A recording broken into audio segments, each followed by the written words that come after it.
Have you ever felt the weight of a pain that seems to have no name? A subtle suffering, like an echo that inhabits the heart even when everything outside seems to be going well? What if I told you that someone, thousands of years ago, sat quietly under a tree and found the answer?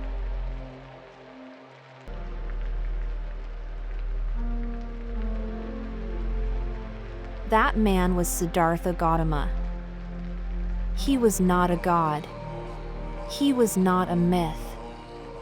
He was a human being who, like us, sought peace.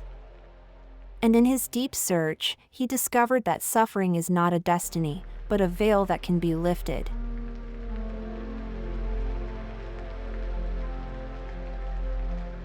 Born in the 6th century BC in what is now Nepal, Siddhartha initially lived as a prince. Surrounded by luxury and protection, every form of pain was hidden from him. But one day, leaving the palace, he saw an old man, a sick man, a dead man, and a monk. It was as if the whole world, until then hidden, suddenly opened up. And in that crack between illusion and truth, a fire was born. Siddhartha left everything, his title, his family, his privileges. He wanted to understand the nature of suffering, to free himself from it and offer the world a new way.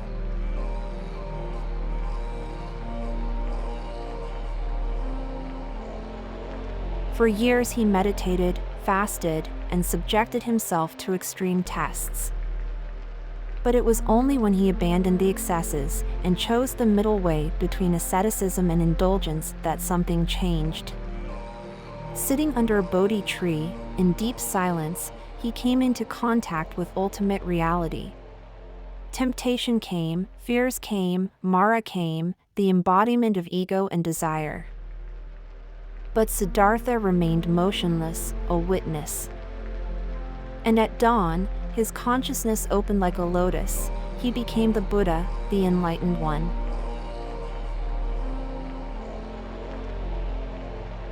The heart of the Buddha's teaching beats in 4 simple yet revolutionary truths. Life includes suffering, dukkha, not as a condemnation, but as a shared experience. Suffering has a cause: attachment, desire, craving for control. Suffering can end. Liberation is possible. There is a path that leads to the cessation of suffering, the Noble Eightfold Path.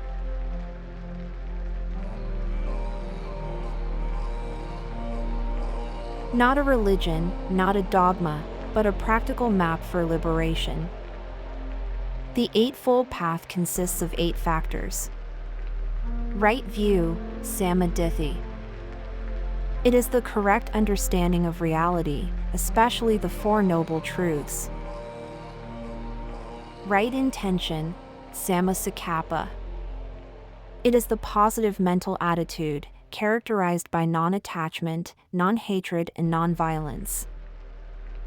Correct word, sammavaka. It is honest, kind, and constructive communication. Right action, sammakamanta. It is ethical behavior, which avoids harmful actions. Right livelihood, samma-ajivo. Is choosing a job that does not harm others and is not a source of suffering. Right effort, sammapathana. It is the cultivation of positive qualities and the elimination of negative ones through practice and awareness. Right mindfulness, sammasati. It is the practice of mindfulness, the mental presence of thoughts, feelings, and sensations. Right concentration, sammasamadhi. It is the ability to concentrate deeply and steadily to reach states of greater mental peace. It's not about believing. It's about seeing. It's about living. Of being here, now, fully awake. In summary, The Eightfold Path is a practical way to purify the mind, cultivate wisdom and compassion, and achieve liberation from suffering. It is a path of personal growth that, through the application of these 8 factors, allows one to achieve inner peace and the realization of enlightenment.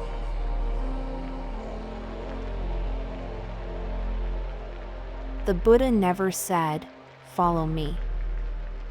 He said, "Be a light unto yourself." He did not propose a new faith, but a new clarity. Enlightenment, for him, was not a mystical miracle, but a real possibility for every human being willing to look within. True wisdom comes not from possessing, but from letting go. Not from knowing, but from seeing.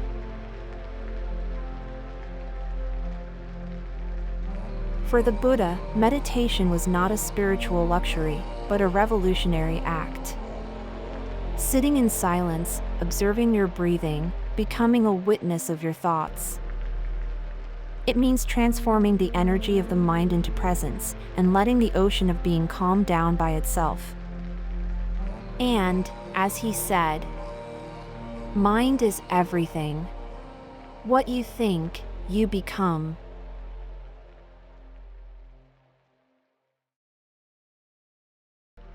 In a world that still runs, owns, fights, the Buddha's words come back like a bomb. He doesn't tell you what to believe. He invites you to experiment. He doesn't impose a path on you. He helps you to recognize your original nature, free, aware, loving.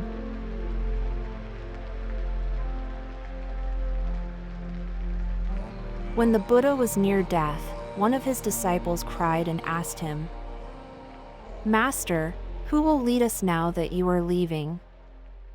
And he replied with immense sweetness, "Be a light to yourself. Trust your path.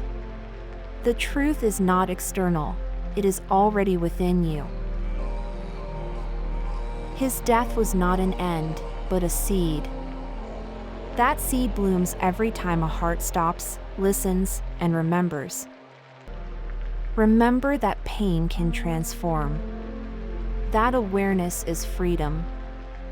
That peace is not a distant dream, but an awakening, here, now.